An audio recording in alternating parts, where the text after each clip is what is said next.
Hi everyone, I'm Tech Bob and welcome to eTech Facebook Live Fridays. Apologies for the slight delay. Facebook did not want to connect to our streaming software, but it looks like we're good to go now, so we'll get started. Today we're going to be reviewing liquid adhesives and their properties and common uses, when you should, when you shouldn't use it, and some other liquid adhesives we don't have in the video today, but things you should not use. So before I actually start with the demo, I'm going to have Scott switch over to our website and show where you find these. So we have that screen up. You go under the tools menu item and then adhesives and tapes, and liquid adhesive is the option you want to choose. So you'll see here we have a variety of different types of adhesive, and I have all 5 of these in the video today. There's technically 4 different types of adhesive. One of them is just a bigger version. So the E8000, we actually have the smaller 15 milliliter version, and then we have the 110 milliliter version as well. The properties are the exact same between the small and the big one. It's just the size and the amount that's a little bit different. So again, if you're curious on any of these adhesives, this is the best place to find them. The only one we're out of stock of right now is the T7000, but we should have those in fairly shortly. So that's where to find them. You can take a screenshot if you want to look at those adhesives, or again, it's pretty easy to get to that part on our website. So we're going to switch back over to our overhead cam. I'm going to start with a quick demonstration of the adhesives. So in talking about these, the first property that you'll notice between different liquid adhesives is their viscosity, or their ability to flow. Some adhesives are going to be thicker while others are a little bit thinner or more viscous where they actually flow, or less viscous where they'll flow, because high viscosity means that it does not flow. So what I'm going to do is write down just a couple things on a sticky note here. Let me make sure I'm in view. I am. So I'm going to do T7, T9, B7, and E8. So I'm going to just have a little bead of adhesive come out so you can see the differences in them. So T7000 is black, so it's great for working on any device that has like a black screen or a black seam between the screen and the frame. So if you do have excess adhesive, it doesn't show up as easily. T9000 is about the same viscosity as T7000. The only difference is it's white colored. So if you're working on like on a white iPad or a white phone that you don't want that adhesive to be seen, this is the best one to use. And then we get to our clear version. So B7000 and E8000 are probably the closest clear adhesives that are out there. There's some other ones that you'll see, like I think it's E6000, really just alternate names, but this one, the B7000, is a clear adhesive. So I don't know if you could tell from the camera, but when this one comes out, it definitely comes out more solid. So if you're dealing with something where you can't have adhesive running, you want to make sure that you use B7000 or E8000, and then just a bead of E8000 as well. And as far as the specs go, E8000 and B7000 are fairly similar when it comes to their hardness and their solidity. But to me, just personal preference, I believe E8000 is a little bit more solid, so it's the one I prefer using. But there's just a quick example. The dry time on all these is going to be about the same. And when I say dry time, that's just to where it won't be wet anymore, like your finger won't stick to it. It's about 3 to 6 minutes. So they all have pretty quick dry time. Where it gets different is their cure time. On average, they're what they call, or at least the manufacturers call, their general cure time, which is how long it takes for the glue to get to where it's bonded and it's not going to just release, but it's not at full strength yet. That's about 4 to 8 hours. Now, where it varies past that is its full cure time. So most of them are going to be 24 to 48 hours, but E8000 is actually 24 hours and less. So if you're looking for something that's going to be at full strength, the fastest E8000 is the way to go. But as far as the adhesives go, they all do about the same thing. Everyone has their personal preference or their feels on this one works better versus the other, but they all basically do the same thing. The big thing when it comes to liquid adhesive is you want to use an elastic adhesive. And what I mean by that is when this dries, it does dry solid, but it's more like hot glue consistency versus super glue. And speaking of super glue, that's one liquid adhesive you never want to use on a device for a couple reasons. 2 of them being that One, super glue, if you've used it before, you're pretty aware that it's pretty close to permanent. So say you do glue something and have to undo it, it's going to be very difficult to get that screen back off. Plus, to now glue something back on, you have to chisel off all that super glue because it doesn't just come off with a heat gun or with a alcohol dropper bottle.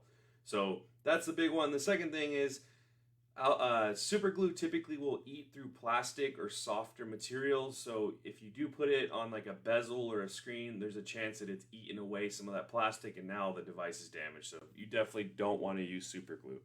So to actually show application of one of these, I'm going to go ahead and take my T9000, since what I have right here on the left is a Samsung phone. This is an S4. It's just an old phone I had lying around. You typically, on the S4s, there was enough surface area around the edges to use double-sided tape. But when it comes to the newer phones, mainly the A series, like the A50, A52, A70, the amount of space you have on the edges is pretty close to non-existent. So it's very difficult to get something like Tessa or red tape in that seam without causing too much of a gap. So you want to use something like T9000 or one of these other liquid adhesives. So what I'm going to do is install this screen. I'm going to take this plastic off real quick just so it doesn't get in the way of the adhesive. And then all I'm going to do is apply a thin layer around the entire frame. Now, when you're using any type of adhesive, whether it be liquid or tape, you do want to make sure you clean the frame properly, because whether it's liquid adhesive or it's double-sided adhesive, if the frame is not clean, it won't bond properly. One thing too with liquid adhesive you want to be careful for, avoid things like your camera areas. You want to make sure that you don't accidentally get some in there, because then you're going to run an issue with the camera being dirty or not working. And again, I'm just applying a thin bead. Go around the bottom.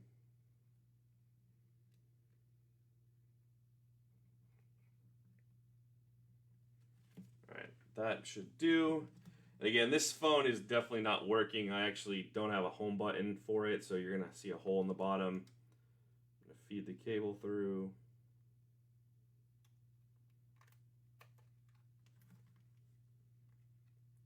I'm going to line up the top. Line up the bottom. Make sure that grill is aligned. And the cool thing about these liquid adhesives is because they dry elastic, it's very easy to rub off any excess. You are going to want something like these adjustable clamps or a vise if you have one, or like the back glass presses work pretty well too.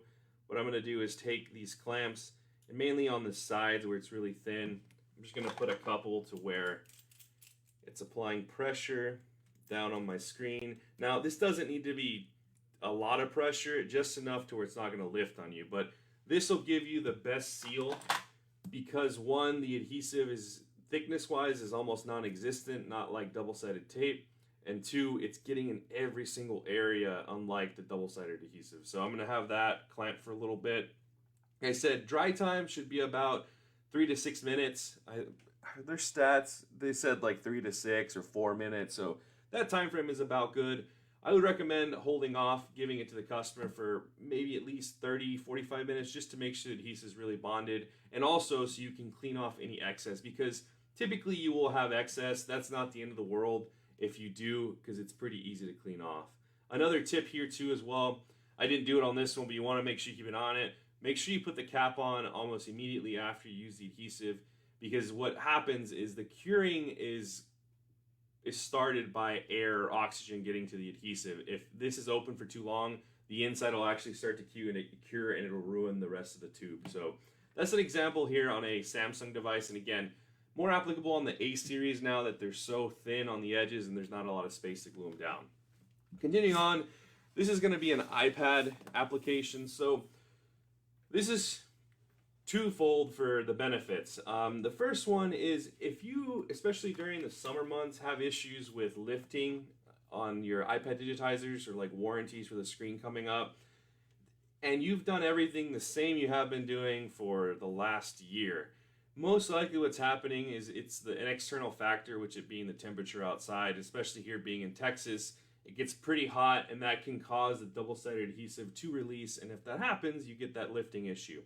The cool thing about the liquid adhesive is it takes more heat. Heat will eventually help it loosen, which you want it to if you're having to open the device again, but it takes more than double-sided adhesive, so you won't end up with an issue where it ends up lifting. So we've actually, in the summer months or when it's hotter, we'll convert to using E8000 on the frame to seal the iPad to help prevent that lifting issue. Another benefit of using liquid adhesive, if you ever run into an issue where you seal the iPad and your home button doesn't sit right, it's either sunken in or it's too tight to the frame, that's typically going to be an issue caused by the thickness of either your screen or by how high or low the screen is sitting. Typically it's going to be that the screen's sitting too high, so the home button is too high, so then it sinks in because there's a gap there. The liquid adhesive almost matches the original spacing between the screen and the frame, so it minimizes that potential home button sunken in issue. So I'm going to apply a thin layer of this E8000 around the entire frame. Again, notice there's no board. I have a battery. I don't have an LCD either, so I'm just going to be demonstrating gluing it to the frame.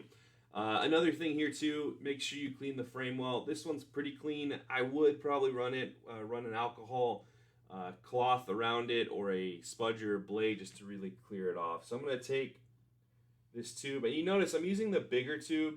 When you're dealing with bigger application like this, as well as say like the Samsung frames, I use that T9000 just to demonstrate it, but this will go a longer way.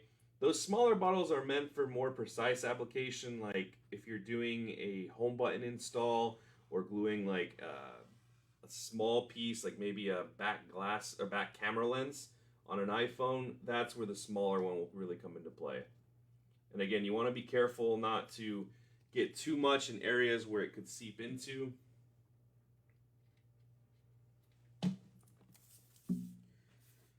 And just like with the double-sided adhesive, you want to make sure that your flex cable this side doesn't get caught. So I'm actually going to push this side down first.